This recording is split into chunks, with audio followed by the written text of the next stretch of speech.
नमस्कार दोस्तों, जय जिनेंद्र, श्री गणेशाय नमः। मैं आपका दोस्त सन्नी जैन और आप सभी का हमारे चैनल पर हार्दिक स्वागत है।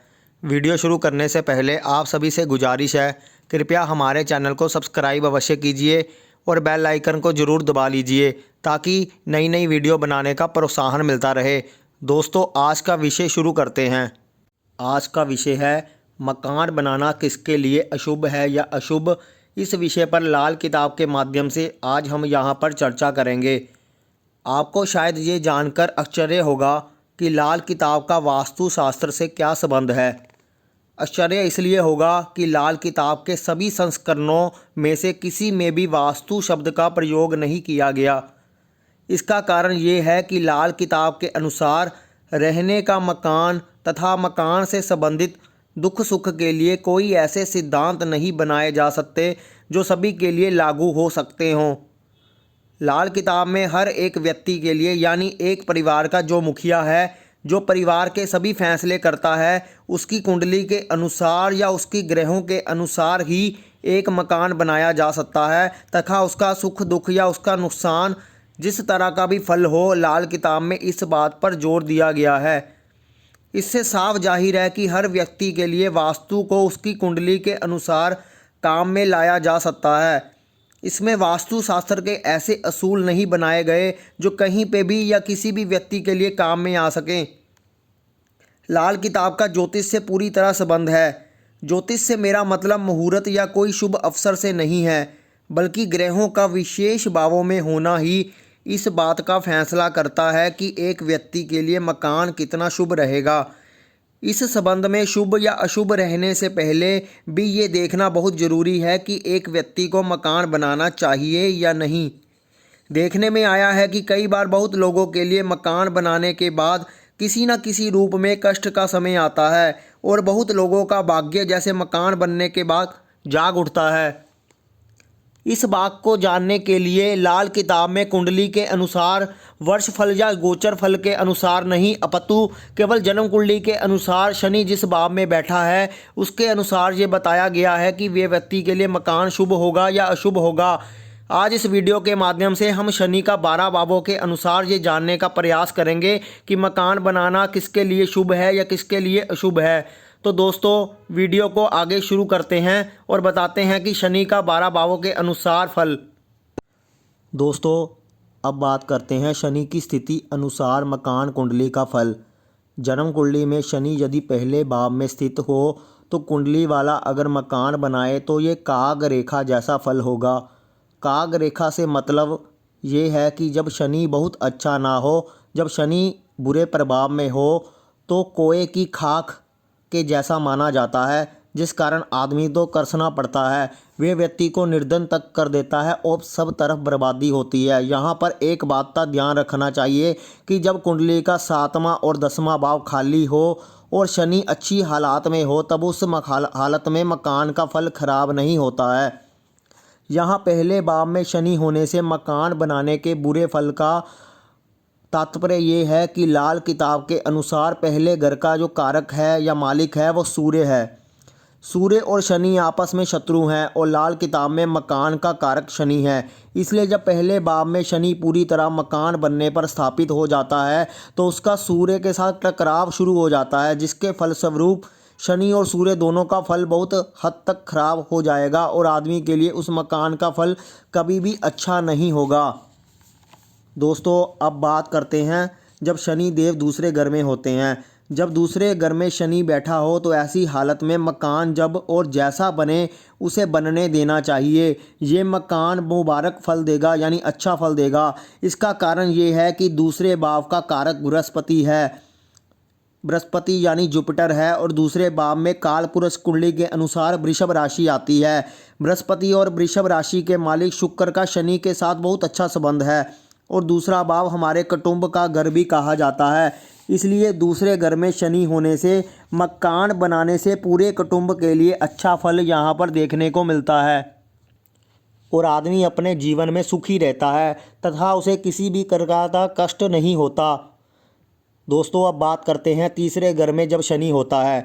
तीसरे भाव में शनि होने से मकान बनाने का फल शुभ नहीं रहता। इसका कारण ये है कि तीसरे घर में मंगल का अधिकार है या मंगल तीसरे घर का कारक है, इसलिए शनि मंगल का अशुभ संबंध होने से मकान का फल अच्छा नहीं रहता। लेकिन इसके लिए ये उपाय बताया गया है, यदि व्यक्ति 3 कुत्ते घर में रखे तो ही मकान बनेगा, वरना बर्बादी का कुत्ता भौंकता ही रहेगा। इसका कारण ये है कि कुत्तों का कारक केतु है और जब वे 3 कुत्ते रख लेगा तो तीसरे घर में मंगल के जोरदार प्रभाव को बहुत हद तक केतु दबा देगा और इसलिए मकान का फल इतना बुरा नहीं होता, बल्कि बुरे की बजाय अच्छा हो जाने की संभावना पैदा हो जाती है। दोस्तों अब बात करते हैं जब शनि चौथे भाव में होता है। जब चौथे भाव में शनि बैठा हो तो नया मकान बनाने से भाव नंबर 4 से संबंधित जो रिश्तेदार होते हैं, यानी अपनी माता, अपने बाप की माता, अपनी औरत की माता और मामू खानदान को बहुत बुरा फल देते हैं। यानी मकान की बुनियाद रखते ही माता या उसका खानदान, मामू खानदान और औरत की माता यानी पत्नी की माता का खानदान बर्बाद होने लगता है। यहाँ समझने वाली बात यह है कि चौथा भाव चंद्रमा का है और चंद्रमा के भाव में शनि को स्थापित कर लेना यानी मकान बना लेना शनि और चंद्रमा दोनों की हालात के लिए बहुत बुरे फल का कारक बन जाता है। इसके कई प्रकार के दुष्प्रभाव नज़र आते हैं। पहला तो ये है कि चंद्रमा खराब होने से हमारे मन की स्थिति खराब हो जाएगी। दूसरा, चंद्रमा या चौथा भाव हमारी माता का कारक भी है, इसलिए अपनी माता, अपने पिता की माता तथा अपनी पत्नी की माता पर भी इसका बुरा असर पड़ेगा। इसके अलावा हमारी माता का संबंध अपने उस परिवार से भी है जिससे वे आई है, इसलिए कहा गया है कि मामू खानदान को भी ऐसा मकान जहर जैसा फल देगा। मकान की बुनियाद खोद के ही माता या उसका खानदान बर्बाद होने लग जाएगा, इसलिए चौथे भाव में शनि मकान के लिए अशुभ फल का कारक माना जाता है। दोस्तों जब शनि 5वें घर में होते हैं तो शनि 5वें घर में होने से व्यक्ति को अपने मकान बनाए हुए मकान में औलाद की कुर्बानी देने का फल प्राप्त होगा।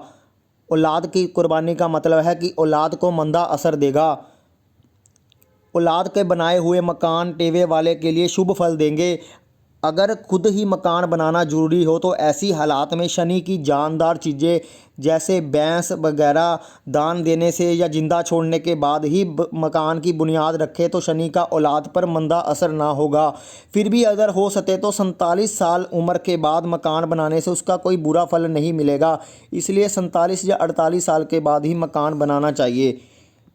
5वें घर में शनि होने से अशुभ फलों का कारण ये है कि 5वें घर में कालपुरुष कुंडली के अनुसार सूर्य की सिंह राशि आती है और जहाँ पर भी जैसे पहले भाव में मकान बनाने से सूर्य और शनि दोनों का फल बर्बाद हुआ है, 5वें घर के शनि वाले के मकान बनाने से सूर्य और शनि का टकराव हो जाएगा। 5वां घर औलाद का घर है, इसलिए यदि मकान बनाने से पहले ही शनि की कारक चीज़ आदि दान कर दी जाए तो उसका फल अशुभ नहीं होता है। 6ठे घर में अगर शनि होता है तो ऐसे इंसान को जो शनि की सीमा है यानी उम्र है 36 या 39 से साल के बाद ही मकान का बनाना अच्छा फल देगा।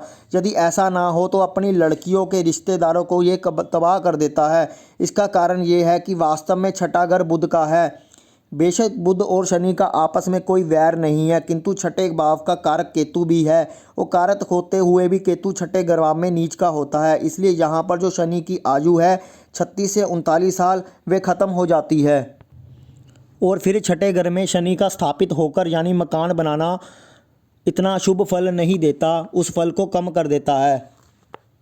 दोस्तों अब बात करते हैं 7वें घर में अगर शनि है तो 7वें भाव में शनि के समय मकान बनाना सबसे ज़्यादा उत्तम होता है।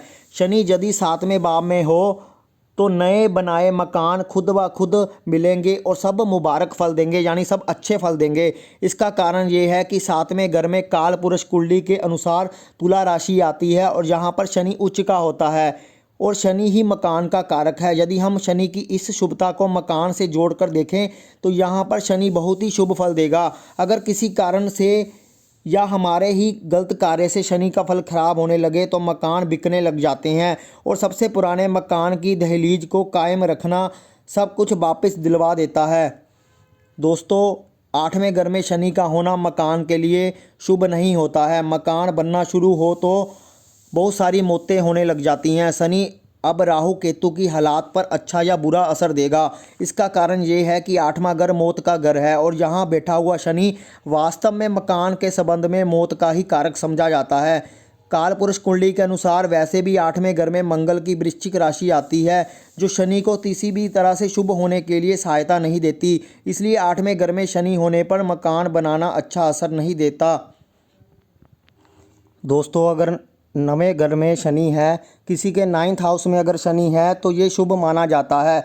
परंतु यहाँ पर अगर ऐसे इंसान के पास 3 मकान बन जाते हैं तो ये कष्ट का कारण बन जाता है, जहाँ तक कि पिता की मृत्यु भी हो सकती है। और जब टेवे वाले के पास 3 अलग अलग रिहायशी मकान हो जाएंगे तो उसका आखिरी वक्त यानी मौत का समय नज़दीक आ जाता है। यहाँ पर 9वां भाव हमारे बुजुर्गों का भाव है और यहाँ पर धनु राशि यानी बेशक शनि के लिए अशुभ प्रभाव की राशि नहीं है, किंतु 9वें भाव के समय जब कोई जन्म लेने वाला हो तो उस वक्त बनाया हुआ मकान हमारे बुजुर्गों को बुरा फल देता है, क्योंकि उस घर में किसी औरत के बच्चा पैदा होने वाला हो और हम शनि को उस भाव में स्थापित कर दें तो इसका फल बहुत बुरा होता है। इसलिए 9वें भाव में शनि होने से मकान बनाना हर हालात में अशुभ माना जाता है और ये तब ज़्यादा शुभ होता है जब ऐसा तीसरा मकान इंसान बनाना शुरू कर दे। दोस्तों, अगर 10वें घर में शनि होता है तो जब तक ऐसा इंसान मकान नहीं बनाता, शनि उसको सब कुछ देता है, यानी रुपए पैसे हर चीज़ का सुख देता है। लेकिन जब मकान बन जाता है तो शनि बिस्तर तक उठाकर लेकर भाग जाता है, बल्कि ढूंढने पर भी उसका निशान नहीं मिलता और आमदनी बर्बाद हो जाती है यानी कम हो जाती है। इसका कारण वास्तव में दूसरों से अलग है। 10वें घर में बैठा हुआ शनि अपनी संपूर्ण दृष्टि से चौथे भाव यानी चंद्रमा के भाव को देखता है। इसलिए जब मकान बन जाए या 10वें घर में शनि पूरी तरह से स्थापित हो जाए तो चौथे घर से संबंधित चीज़ों के बारे में उसका बुरा असर शुरू हो जाता है, यानी मन की शांति के लिए भी अशुभ हो जाएगा। लेकिन मेरे देखने में आया है कि 10वें भाव में शनि मकान बनाने के लिए बुरा असर तो देता है, किंतु कुछ देर के बाद ही असर समाप्त भी हो जाता है और आमदनी के नए साधन पैदा भी होने शुरू हो जाते हैं। दोस्तों, 11वें भाव में शनि होने पर मकान अमूमन देरी से यानी 52 साल की उम्र के बाद बनता है। दक्षिण के दरवाजे वाले मकान के साथ से उस घर के बड़े व्यक्ति को बहुत लंबे समय तक बिस्तर पर पड़े हुए देखा गया है। 11वें भाव में शनि की अपनी ही राशि आती है, किंतु लाल किताब के असूलों के मुताबिक तीसरा भाव 11वें भाव को देखता है, यानी उस पर अपनी दृष्टि डालता है। इसलिए 11वें भाव में शनि होने से 55 साल यानी शनि बृहस्पति की उम्र का कुछ हिस्सा गुजर जाने के बाद मकान बनाना शुभ फल देता है। बेशक शनि 11वें भाव का स्वामी है, किंतु 11वें भाव पर बृहस्पति का प्रभाव भी समझा गया है। वैसे बृहस्पति का हमारी आयु पर 51 से 56 साल की आयु तक असर होता है, किंतु यहाँ शनि की स्थिति के कारण 55 साल के बाद इसका बुरा प्रभाव लगभग खत्म होना शुरू हो जाता है। दोस्तों, अगर 12वें घर में शनि हो तो अब सांप यानी शनि और बंदर यानी सूरज जो कभी अपना बिल या घर आदि नहीं बनाते, अब मकान बनाना सीख लेंगे। दूसरे शब्दों में अब मकान अपने आप बनते जाएंगे जो शुभ असर वाले होंगे। बेशक अब शनि के साथ सूरज भी 12 नंबर में हो यानी 12वें घर में हो, इसलिए टेवे वाले को चाहिए कि बनते हुए मकान को बिल्कुल भी ना रोके, बीच में ना रोके। मकान जैसा भी है उसे बनते देना जाना चाहिए। यहाँ पर इस 12वें भाव का मालिक बृहस्पति है और बृहस्पति शनि को मकान या किसी भी काम के लिए काम पूरा हो जाने की आशीष देता है। इसलिए 12वें घर में शनि होने से मकान बनाना अशुभ नहीं होता बल्कि शुभ होता है। तो दोस्तों, इस प्रकार से हमने यहाँ पर जानने की कोशिश की है कि शनि का 12 भावों में होने से किस प्रकार मकान बनाना शुभ होता है, किस प्रकार मकान बनाना शुभ होता है। तो उम्मीद करता हूँ इस विषय को आपने समझने की कोशिश की होगी। अगर आपको आज का वीडियो पसंद आया है तो कृपया वीडियो को लाइक अवश्य कीजिए, वीडियो को लोगों को शेयर भी अवश्य कीजिए और चैनल को सब्सक्राइब अवश्य कीजिए। धन्यवाद।